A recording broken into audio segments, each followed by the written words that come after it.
الحمد للہ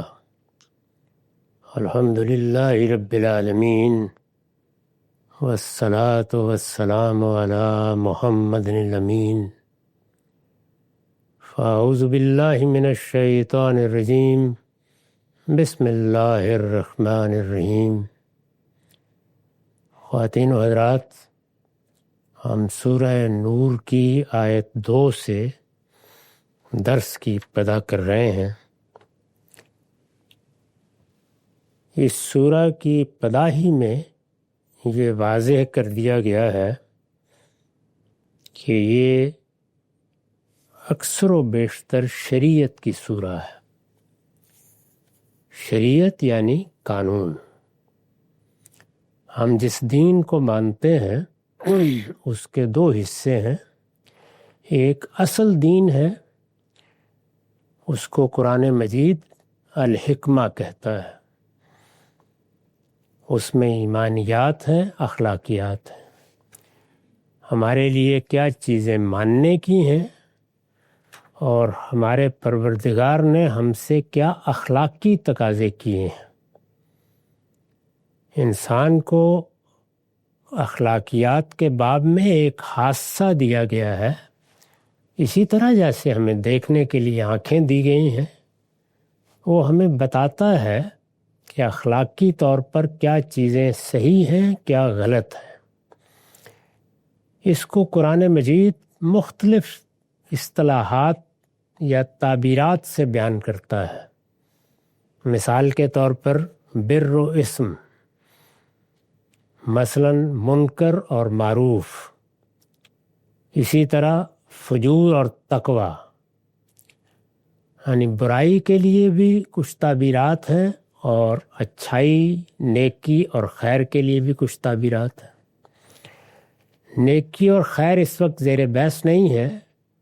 برائی کے باب میں عقل بھی یہی کہتی ہے اور قرآن نے بھی اس کو بیان کیا ہے سورہ نحل میں کہ 3 ہی اقسام ہیں۔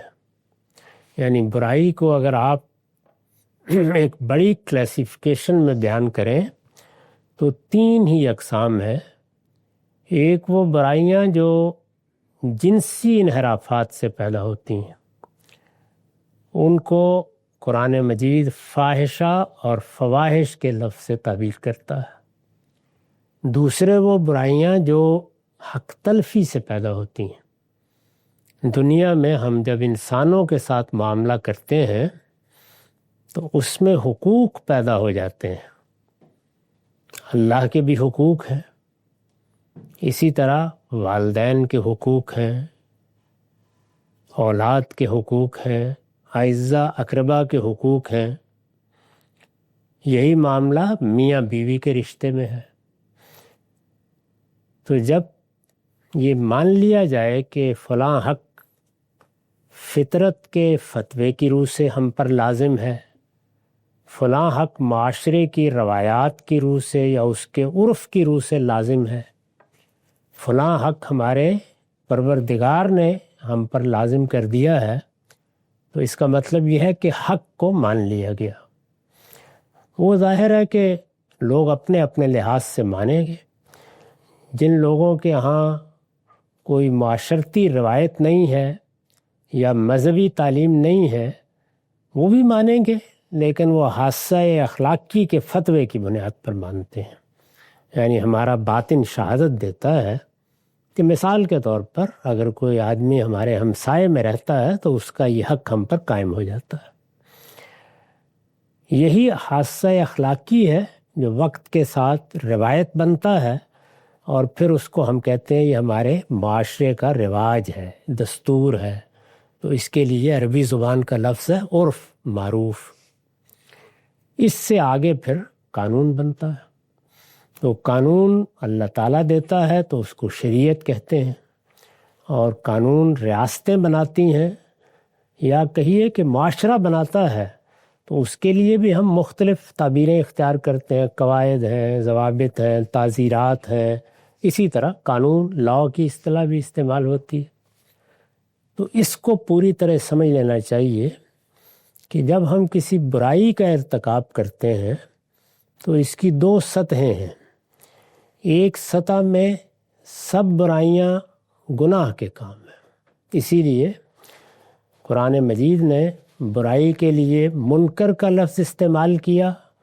تو منکر کا مطلب ہے جس کو انسانی فطرت برا سمجھتی ہے، تو یہ گویا ایک عمومی اصطلاح ہو گئی، یعنی دنیا میں جہاں کہیں انسان بستے ہیں ان کا کم و بیش اجماع ہوتا ہے کہ یہ چیز برائی کی چیز ہے، جیسے جھوٹ ہے، بددیانتی ہے اور بہت سی چیزیں ہیں۔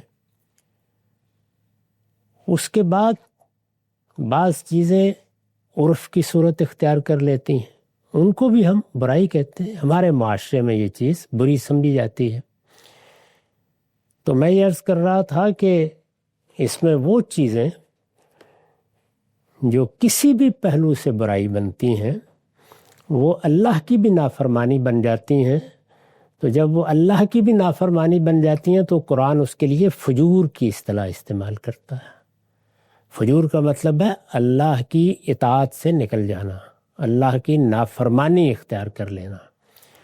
تو یہ مختلف تعبیریں ہیں، بات ایک ہی ہے، یعنی وہ کیا چیزیں ہیں جو فجور ہیں، وہ کیا چیزیں ہیں جو اسم ہیں، وہ کیا چیزیں ہیں جو منکر ہیں، یا ہماری اردو میں وہ کیا چیزیں ہیں جو برائی ہیں۔ تو میں نے عرض کیا کہ وہ تین ہی بنیادی طور پر ہیں۔ ان تینوں میں برائی کا ارتکاب ہوتا ہے تو اس سب کے لیے گناہ کا لفظ بولا جاتا ہے، یعنی یہ گناہ کا کام ہو گیا، جھوٹ بولا ہے، بددیانتی کی ہے، کوئی فاحشہ کا ارتکاب کیا ہے، ماں باپ کا حق نہیں دیا، بیوی کا حق تلف کر لیا ہے، تو یہ سب کیا ہے؟ گناہ کے کام ہیں۔ گناہ کے کاموں میں ہم اپنے پروردگار کے سامنے جواب دیں، ہمارا پروردگار قیامت میں گناہوں پر محاسبہ کرے گا۔ ان گناہوں کے بارے میں معاشرے کا حق اس سے زیادہ نہیں ہے کہ ہمارے والدین، ہمارے اعزاء اقربا، ہمارا کوئی استاد، ہمارا کوئی بزرگ یا ریاست توجہ دلا دے، یعنی یہ گناہ قانون کا موضوع نہیں بنتا۔ اسی وجہ سے میں نے بارہا توجہ دلائی ہے کہ ہمارے ہاں جو مذہبی حکومتیں قائم ہوئیں انہوں نے ایک بڑی بنیادی غلطی یہ کی ہے، اور جب بھی کی ہے اس کا نہایت برا نتیجہ نکلا ہے کہ انہوں نے گناہ کے معاملات کو قانون کا موضوع بنا لیا۔ یہ معاملات کبھی قانون کا موضوع نہیں بننے چاہیے، یہ دعوت کا موضوع ہے، یہ تلقین کا موضوع ہے، یہ اصلاح کا موضوع ہے۔ تو ہمارے دین میں بھی اس کے لیے جمعہ کا منبر حکمرانوں کے سپرد کیا گیا ہے، یعنی وہ آئیں اور اگر وہ سمجھتے ہیں کہ لوگ کوئی برائی کا ارتکاب کر رہے ہیں تو دعوت کے، تلقین کے، واعظ کے، نصیحت کے اسلوب میں ان کو توجہ دلائیں۔ گناہ کے معاملات میں اس سے آگے معاشرے کا کوئی کردار نہیں ہے۔ اس کے بعد انہی گناہوں میں سے بعض چیزیں جرم بن جاتی ہیں، تو جرم ہے در حقیقت جو پھر معاشرے کا موضوع بنتا ہے۔ کوئی چیز جرم کیسے بنتی ہے وہ میں نے پچھلی نشست میں عرض کیا تھا کہ دو ہی چیزیں ہوتی ہیں، یعنی دو لوگ ہیں، ایک معاملہ ان کے درمیان ہوا ہے، وہ معاملہ فطری بھی ہو سکتا ہے، کسی معاہدے کے نتیجے میں بھی ہو سکتا ہے۔ فطری جیسے والدین ہیں، اولاد ہے، معاہدے کے نتیجے میں جیسے میاں بیوی ہیں۔ تو ان کے مابین کوئی معاملہ ہوا اور اس میں کسی ایک کا حق تلف ہو رہا ہے، یعنی وہ حق مانا جاتا ہے، وہ انسان کے حادثہ اخلاقی کی روح سے بھی مانا جاتا ہے، یا عرف کی روح سے مانا جاتا ہے، یا اللہ نے وہ حق مقرر کیا ہے، اس حق کو کسی نے تلف کر دیا۔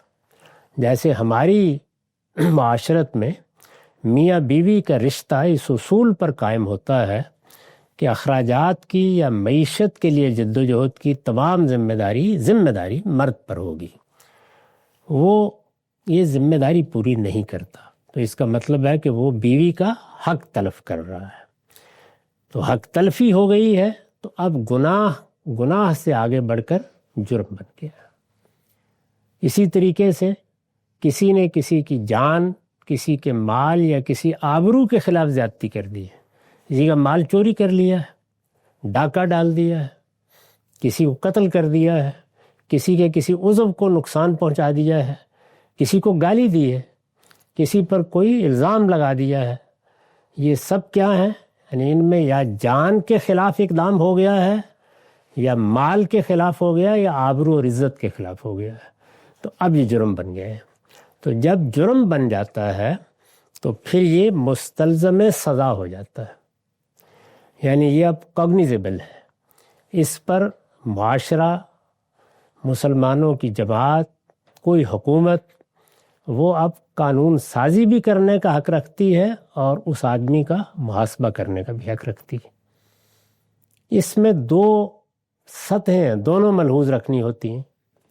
ایک یہ کہ اس حق تلفی کا ارتکاب ہو گیا ہے، یعنی کسی نے کسی کا حق مار لیا، یا کسی نے کسی کی جان، مال، آبرو کے خلاف زیادتی کر دی، اور ایک یہ ہے کہ اس کا شدید امکان ہے کہ ایسا ہوگا۔ اس کو ٹریفک کے قواعد سے سمجھ لینا چاہیے، یعنی ٹریفک کے قواعد میں آپ کچھ پابندیاں لگاتے ہیں، ٹریفک دائیں چلے گی یا بائیں چلے گی، اس میں اگر کوئی خلاف ورزی کرے گا تو جرم ہوگا، یہ اگرچہ ایک مائنر کرائم ہوگا لیکن ہوگا، اس جرم پر یہ جرمانہ ہو جائے گا، یہ سزا ہو جائے گی۔ تو یہ ٹریفک کے قوانین جتنے ہیں یہ کہاں سے پیدا ہوئے ہیں؟ یہ جان کے خلاف اقدام سے پیدا ہوئے۔ جب آپ سڑک پر نکلیں گے اور آپ کوئی گاڑی چلا رہے ہیں یا آپ چل رہے ہیں، ایک زمانے میں لوگ پیدل چلتے تھے، یا یہ ہے کہ زیادہ سے زیادہ کسی نے کوئی گھوڑا، کوئی خچر کوئی لے لیا ہے، اس پہ جا رہا ہے، تو اس کے امکانات کم تھے تو قواعد کی ایسی ضرورت نہیں پڑی، کہیں کوئی معاملہ ہو گیا۔ لیکن جب وہ گاڑیاں وجود میں آئیں جن کو اب تیز رفتار کے ساتھ سڑکوں پر چلنا ہے، تو اس میں پھر قواعد بنانے پڑے۔ یہ قواعد اس اصول پر نہیں بنے کہ جرم ہو گیا ہے، اس پر بنے ہیں کہ جرم کو ہونے سے روکنا ہے۔ تو جرم کو ہونے سے روکنا ہے، گویا ایک پریونشن کا قانون بنتا ہے۔ اس کو ہماری اصطلاح میں سد ذریعہ کہتے ہیں، یعنی کسی چیز میں اندیشہ پیدا ہو گیا ہے کہ لوگوں کا مال ضائع ہوگا، اندیشہ پیدا ہو گیا ہے، شدید اندیشہ ہے کہ اگر یہ معاملہ ہوا تو کسی کی جان کو نقصان پہنچے گا، تو اس میں آپ پھر پریونشن کے لیے، روکنے کے لیے قانون بناتے ہیں۔ نہیں، اب آپ بائیں ہاتھ ہی چلیں گے۔ اس میں یہ عذر نہیں قبول کیا جاتا کہ میں تو آپ کو یہاں سے 10 میل دور تک گاڑی چلا کے دکھا دیتا ہوں، اور میں دائیں بھی چلاؤں گا، بائیں بھی چلاؤں گا، میں نہیں کوئی حادثہ ہونے دوں گا۔ یہ عذر نہیں مانا جاتا، بلکہ پابند کر دیا جاتا ہے کہ نہیں، آپ قاعدے کے مطابق گاڑی چلائیں گے، وہ اگر بائیں ہے تو بائیں چلائیں گے، دائیں ہے تو دائیں چلائیں گے، اور اس میں جو دوسرے قواعد ہیں وہ بھی لازماً ملحوظ رکھے جائیں گے۔ تو یہ بات سمجھ لیجئے کہ پہلے یہ کہ کوئی گناہ جرم کب بنتا ہے؟ جب تک وہ جرم نہیں ہے، کسی ریاست کو، کسی قانون کو، علماء کی کسی مجلس کو، کسی جتھے کو، کسی پر کوئی تشدد کرنے یا اس کے خلاف کوئی اقدام کرنے کا حق نہیں۔ وہاں معاملہ اللہ اور بندے کے درمیان ہے، اس میں میں ہوں، آپ ہوں، حکومت ہو، ریاست ہو، وہ ابو بکر عمر کی حکومت ہو، اس کا اس سے زیادہ کوئی اختیار نہیں ہے کہ نصیحت کر دے، توجہ دلا دے، بتا دے۔ لیکن جس وقت جرم کا ارتکاب ہو گیا، یعنی گناہ جرم میں داخل ہو گیا ہے، تو اب قانون بنایا بھی جا سکتا ہے، اب اس قانون کا نفاذ بھی ہوگا۔ اب اس میں اگر خلاف ورزی کی جائے گی تو معاشرہ، ریاست ہاتھ بھی پکڑے گی، اور اس میں جزا و سزا بھی ہوگی، دونوں چیزیں شامل ہو جائیں گی۔ تو یہ مطلب ہے مستلزم سزا ہونے کا۔ اس میں ظاہر ہے کہ یہ بحث کرنا پڑتی ہے بعض اوقات کہ فلاں گناہ کیا جرم بن گیا ہے۔ نبی صلی اللہ علیہ وسلم نے بڑی عمدہ رہنمائی فرمائی ایک موقع پر کہ دیکھو، دنیا میں جتنے بھی معاملات ہیں وہ بھی، اور دین کے معاملات میں بھی، جب کسی چیز سے روکا جاتا ہے تو الحلال بین والحرام بین۔ بعض اوقات، بلکہ اکثر اوقات، حلال بھی واضح ہوتا ہے کہ یہ جائز ہے اور حرام بھی واضح ہوتا ہے کہ یہ ناجائز ہے۔ اب مثال کے طور پر اس میں کوئی بحث کرنے کی ضرورت ہے کہ کسی آدمی کو مار دیا جائے، تو یہ واضح چیزیں ہوتی ہیں، لیکن ہر جگہ گرے ایریاز پیدا ہو جاتے ہیں، یعنی درمیان میں کچھ چیزیں ہوتی ہیں، ایک طرف سے دیکھیے تو معلوم ہوتا ہے کہ اس میں کیا حرج ہے، ٹھیک ہے، دوسری جانب سے یہ احساس ہوتا ہے کہ نہیں اس میں خرابی ہے۔ تو یہ معاملات ہیں، ان کو کہتے ہیں مشتبہات، یعنی وہ جو درمیان میں معاملات آ گئے ہیں، فیصلہ کرنا مشکل ہے۔ اس میں پھر ریاست بھی اگر فیصلہ کرتی ہے تو آپ کو قانون سازی کرتے وقت بحث کرنا پڑتی ہے۔ جیسے مثلا ہمارے معاشرے میں پچھلے دنوں بڑی لمبی بحث ہماری پارلیمنٹ میں ہوئی کہ کیا شادی کی عمر مقرر کی جا سکتی ہے، اور ریاست نے اب ایک اقدام کا فیصلہ کیا، تو اس میں یہی بحث ہوگی کہ شادی کی عمر اگر نہ مقرر کی جائے تو کیا اس سے بچے کی، خاندان کی، شوہر کی، یا اسی طریقے سے جو لڑکی بیاہی جا رہی ہے اس کی حق تلفی ہوگی۔ تو حق تلفی ہے جو بنیاد بنتی ہے، اس پر بحث کر کے اگر نتیجہ یہ نکلتا ہے کہ ہاں حق تلفی ہو جائے گی، اس کو روکنا ہے، تو آپ عمر مقرر کریں گے۔ اور اگر بحث کے بعد یہ نتیجہ نکلتا ہے کہ یہ حق تلفی نہیں ہے، یعنی اس میں کسی کا حق نہیں تلف ہوتا، تو پھر یہ شخصی معاملہ ہے، اس میں کوئی مداخلت نہیں کی جا سکتی۔ اس اصول سے اس ساری بات کو سمجھ لینا چاہیے۔ تو میں نے عرض کیا کہ بعض معاملات مشتبہات ہو جاتے ہیں، ان میں پھر فیصلے کی ضرورت پڑتی ہے، وہ ریاستیں بھی کرتی ہیں بحث کر کے۔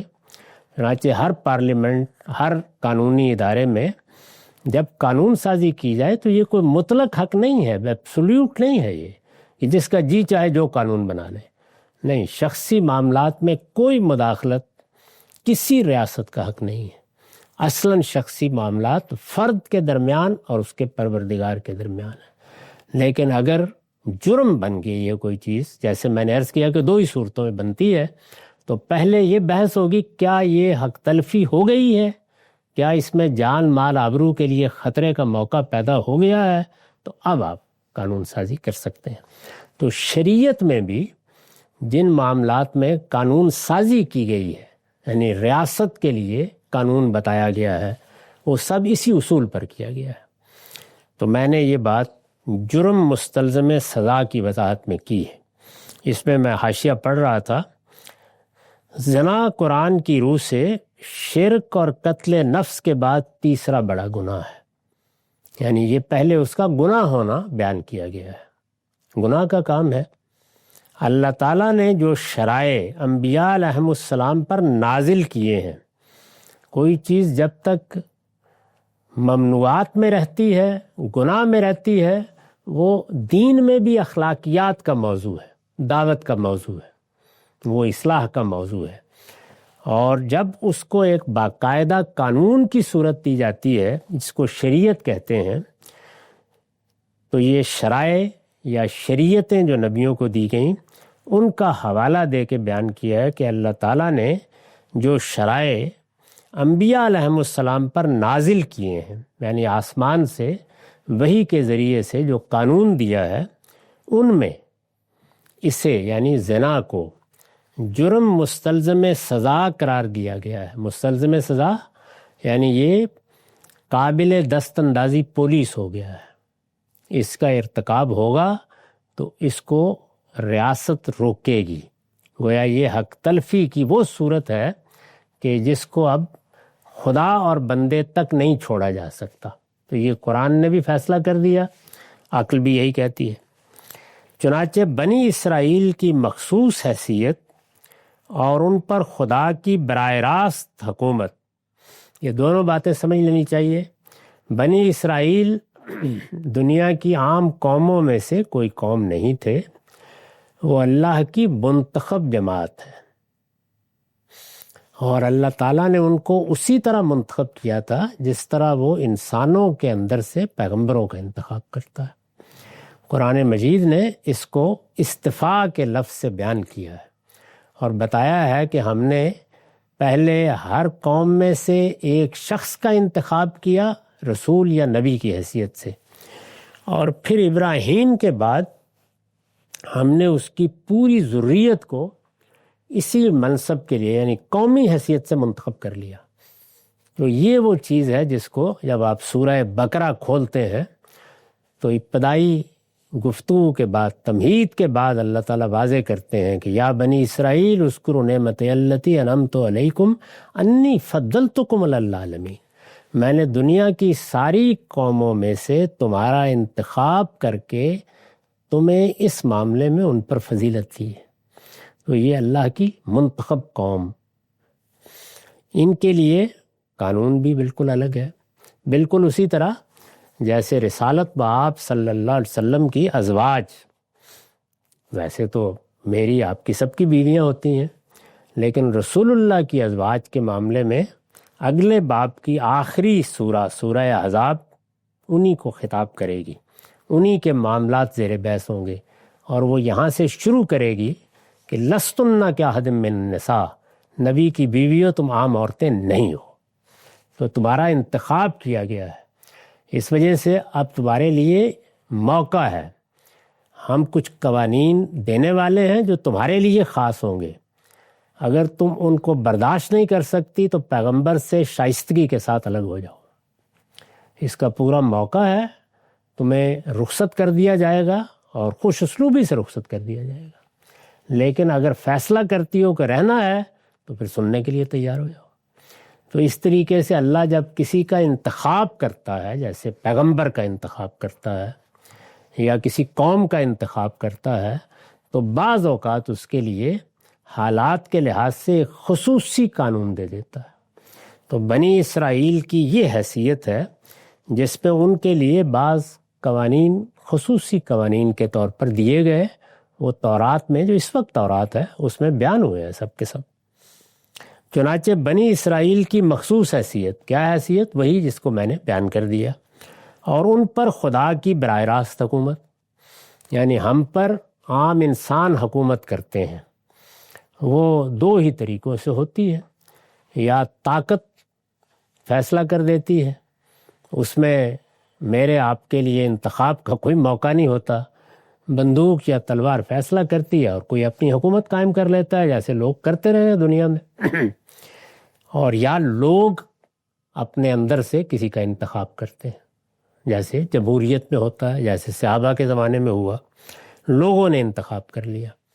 لیکن بنی اسرائیل کی پوری تاریخ میں ان کے لیے یہ صورت نہیں تھی، ان پر براہ راست اللہ تعالیٰ حکومت کرتے تھے، یعنی پیغمبر بھیج دیا جاتا تھا اور اس میں وقفہ نہیں آتا تھا۔ اس کو قرآن نے بیان کیا کفینا من بعدہ بالرسل، یعنی جیسے کسی کے چہرے کے ساتھ چہرہ لگا ہوا ہو، اس طرح قطار میں ہم پیغمبر بھیجتے جاتے تھے۔ تو اللہ تعالیٰ بادشاہ کی حیثیت سے حکومت، اور نیچے پیغمبر انسانوں تک اس کا پیغام پہنچاتا تھا۔ تو جب اللہ تعالیٰ کی براہ راست حکومت ہو رہی ہو تو اس کو حکومت الہیہ کہتے ہیں۔ جب پیغمبر کو حکومت ملتی ہے، یعنی زمین پر وہ ہوتا ہے، آسمان پر خدا کا رابطہ ہے، تو یہ حکومت الہیہ ہے۔ رسول اللہ کے زمانے میں بھی یہی حکومت قائم ہوئی، اور رسول اللہ کی وفات کے دن ختم ہو گئی، یعنی اللہ تعالیٰ کی براہ راست حکومت۔ اس میں نیچے تو لوگوں کا تقرر کیا جاتا ہے، لیکن مرکزی نظم خود اللہ تعالیٰ اپنے ہاتھ میں رکھتے ہیں، وہ فیصلہ کرتے ہیں۔ تو بنی اسرائیل میں یہ دونوں چیزیں تھیں، یعنی ان کا انتخاب کر لیا گیا، تو ان کی ایک مخصوص حیثیت تھی، اور حکومت بھی ان پر میری، آپ کی یا کسی کی نہیں تھی، وہ اصل میں پیغمبر کے ذریعے سے خدا کی حکومت تھی براہ راست۔ چنانچہ بنی اسرائیل کی مخصوص حیثیت اور ان پر خدا کی براہ راست حکومت کی وجہ سے زنا بے زن غیر کو، یعنی اڈلٹری کو، اگر کسی نے کسی دوسرے کی بیوی کے ساتھ بدکاری کا ارتکاب کیا ہے تو ان کی شریعت میں حرابہ قرار دے دیا گیا تھا۔ اللہ کی حکومت ہے، اس لیے اگر اس میں اس کا ارتکاب کرو گے تو یہ اب عام جرم نہیں سمجھا جائے گا، اس کو ایسے سمجھا جائے گا جیسے زنا بالجبر کا ارتکاب کیا گیا، یعنی اس کو حرابہ یا فساد فی الارض کا جرم قرار دے دیا گیا تھا۔ عورت کنواری ہو تو البتہ رعایت کی ہدایت کی گئی تھی، اور مرد پر مالی تاوان عائد کر کے اسے پابند کر دیا گیا تھا کہ باقی عمر کے لیے وہ اسے بیوی بنا کر رکھے گا۔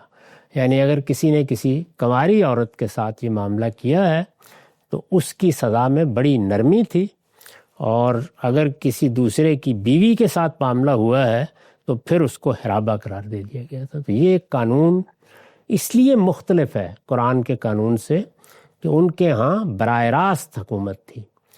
ان کے بعد پھر بنی اسماعیل کا اللہ نے انتخاب کیا، تو پہلی حیثیت یعنی انتخاب کی حیثیت میں تو دونوں میں کوئی فرق نہیں ہے، لیکن رسول اللہ کے بعد براہ راست اللہ کی حکومت ختم ہو گئی۔ یعنی اب انسان منتخب ہوں گے، وہ حکومت کریں گے یا جو بھی نظام بنے گا، تو ان کے معاملات کو اس طرح بالکل الگ سمجھ لینا چاہیے۔ میں نے اس کو واضح کیا ہے کہ تورات کے قانون میں، اور تورات میں یہ زنا کا قانون استثناء کے باب 22 میں 23-29 آیات میں بیان ہوا ہے، ہمارے ہاں یہ سورہ نور میں زیر بحث ہے۔ تو دونوں میں جو فرق ہے اس کی وجہ سمجھنی چاہیے، وہ میں نے عرض کر دی ہے۔ نبی صلی اللہ علیہ وسلم پر ختم نبوت کے بعد یہ صورتحال چونکہ تبدیل ہونے والی تھی، یعنی اب کوئی پیغمبر نہیں آئے گا، رسول اللہ کے بعد سلسلہ ختم ہو گیا، تو خدا کی براہ راست حکومت یا حکومت الہیہ کا امکان بھی ہمیشہ کے لیے ختم ہو گیا۔ اب انسانوں کی حکومت ہے، خدا کی حکومت اب اس طرح قائم نہیں ہوگی۔ جب یہ ہو گیا تو اس لیے قانون میں بھی تبدیلی کر دی گئی، یعنی اللہ تعالیٰ نے شریعت میں یہاں اس وجہ سے تبدیلی کی ہے، اس کو سمجھ لینا چاہیے۔ چنانچہ یعنی پھر کیا کیا گیا، یعنی رسول اللہ کا دور جب آیا تو یہ تو ہم اوپر گفتگو کر چکے کہ زنا صرف گناہ نہیں ہے، وہ چونکہ بچے کی بھی حق تلفی ہے، بیوی ہے تو شوہر کی حق تلفی ہے، شوہر ہے تو بیوی کی حق تلفی ہے، اور ابھی اگر شادی نہیں ہوئی تو سد ذریعہ کے اصول پر تقاضا کرتا ہے کہ اس کو روکا جائے، تو اس وجہ سے وہ مستلزم سزا ہے، یعنی سزا کا تقاضا کرتا ہے، اس لیے اس میں ریاست، معاشرہ، قانون زیر بحث آ گیا ہے۔ نبی صلی اللہ علیہ وسلم کے بعد یہ صورتحال چونکہ تبدیل ہونے والی تھی، اس لیے قانون میں بھی تبدیلی کر دی گئی۔ چنانچہ پہلے بغیر کسی تعین کے ایذاء کا حکم دیا گیا، یعنی اللہ تعالیٰ نے ابتدا یہاں سے کی رسول اللہ کے بعد۔ یہ چونکہ بالکل ایک قبائلی نوعیت کا معاشرہ تھا، اس کو منظم کیا جا رہا تھا، تو پہلے مرحلے میں تو یہ کہا گیا کہ اگر کوئی زنا کا ارتکاب کرے گا، مرد ہو یا عورت، تو اس کو ایذاء دی جائے گی، یعنی اس کو سزا دی جائے گی، لیکن سزا کیا ہوگی اس کو متعین نہیں کیا، اس کو معاشرے پر چھوڑ دیا۔ سزا دی جائے گی، فآذوہما، قرآن کے الفاظ ہیں سورہ نساء میں۔ یہ حکم سورہ نساء کی آیت 16 میں بیان ہوا ہے، یعنی محض ایذاء کا حکم دیا گیا۔ اس کے بعد یہ صاف واضح تھا کہ اس میں معاشرے پر معاملے کو نہیں چھوڑا جائے گا، کچھ نہ کچھ قانون سازی ہوگی، اس کے اشارات بھی موجود تھے۔ اس کے بعد یہ پھر سورہ نور جس کو ہم اب پڑھ رہے ہیں، اس میں 100 کوڑے کی سزا مقرر کی گئی، یعنی طے کر دیا گیا کہ اس جرم کی سزا اللہ کے قانون میں 100 کوڑے ہیں۔ یہ حکم سورہ نساء کی آیت 16 میں بیان ہوا ہے۔ اس کے بعد 100 کوڑے کی یہ سزا مقرر کی گئی جو اب ہمیشہ کے لیے خدا کا قانون ہے، یعنی اب یہی سزا ہے۔ یہ جو سزا مقرر کی گئی ہے یہ اب مسلمانوں کے معاشرے میں مسلمانوں کے لیے خدا کی طے کردہ سزا ہے، یعنی یہ دونوں باتیں ملحوظ رکھنی چاہیے کہ جزا و سزا کے معاملات مسلمانوں کے معاشرے سے متعلق ہیں۔ اگر ان کو کسی معاشرے میں حکومت حاصل ہے تو پھر ان کی حکومت پابند ہے کہ وہ اللہ تعالیٰ کے طے کردہ قواعد کے مطابق قانون کا نفاذ کرے۔ تو یہ معاملہ یعنی زنا کا معاملہ یہ قابل دست اندازی پولیس ہو گیا، اس کو جرم قرار دے دیا گیا، اس کی سزا مقرر کی گئی۔ اب یہ سوال پیدا ہوتا ہے کہ کیا یہ تنہا سزا ہے، یعنی بس ایک سزا مقرر کر دی ہے؟ نہیں، یہ اس جرم کی انتہائی سزا ہے۔ اس کا مطلب کیا ہے، انتہائی سزا ہے، اس سے کیا نتائج نکلتے ہیں، اس پر ہم اگلی نشست میں گفتگو کریں گے۔ اقول و قولی ھذا واستغفر اللہ لی ولکم ولسائر المسلمین۔